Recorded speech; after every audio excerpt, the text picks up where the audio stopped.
Hey, it's JD and FIA. I want to talk about in this video how to use secondary dominance as a passing chord. All right, very simple concept where I'll show it to you in the key of C. All right, so secondary dominant basically is the 5 chord of the 5 chord that you're going to.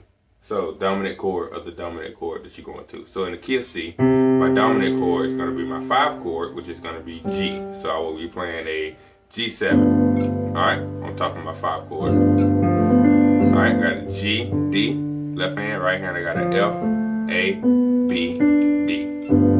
That's commonly how I like to voice my G7. Alright, so secondary dominant approach is instead of going from my C chord to straight to my G chord, I can play the secondary dominant of G, the 5 chord of G. So the 5 chord of G, if I was playing a G major chord, 5 chord of G would be D, just a 5th up. So I would play D7. Alright? Alright, a voicing for a D7, left hand I got a D, A, right hand I got a C, E, F sharp, and A.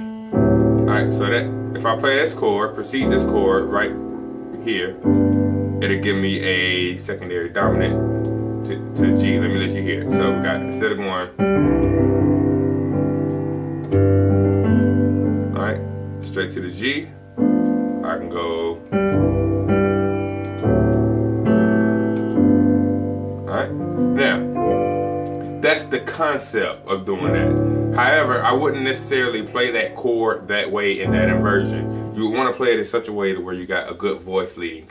So the way I would play this same D7 chord, and like I said, I get the D7 from playing the secondary dominant of G, of my 5 chord, the 5 chord of my 5 chord. So my 5 chord is G, the 5 chord of the 5th up is D. Alright? So that's why I'm playing on this D7 chord right here.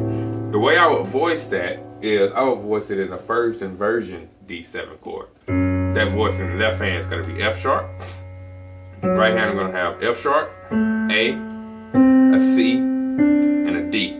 Alright? And I'm going to play off the D and the C. Alright? Now let me let you hear that right before I go to my G7 chord. So this is going to be secondary dominant passing off the D7, but playing in first inversion, going to the G chord. Whether I play a G7 or G major, my 5 chord. Alright, so we go. Alright, that's what it gives me.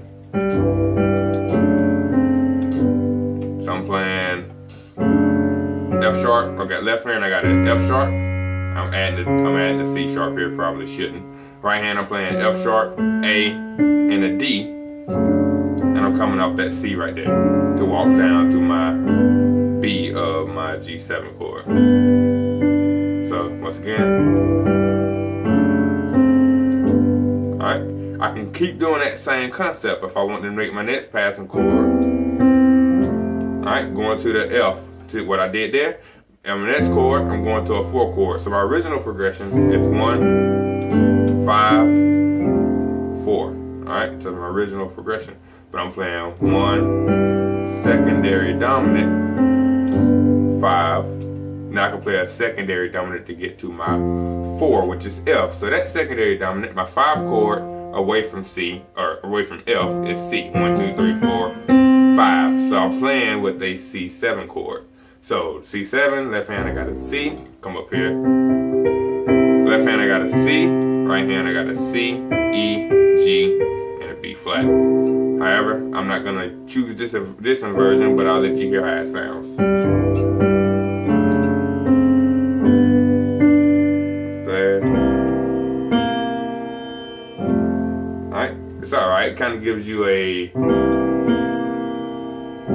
mild kind of approach, but however, I like to play the first inversion C major chord the same way I played the first inversion D7. I'm playing the first inversion C7. That chord voicing, left hand I'm playing an E, right hand I'm going to play a E, G, B flat, and C. Same thing as a C7 chord. Alright, just playing first inversion. So once again, that's the E on my left hand, right hand I got an E, G, B flat, and C.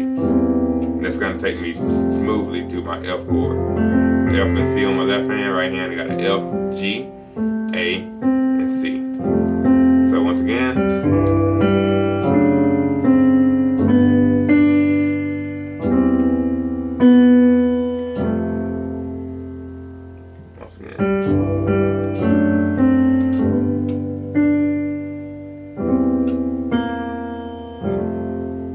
just walking around.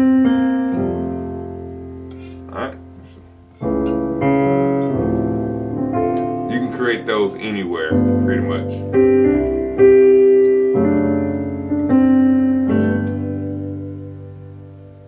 Come down, it's a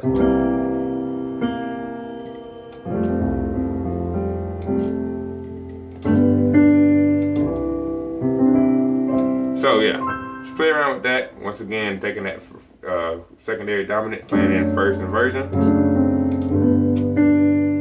to give you nice passing chords.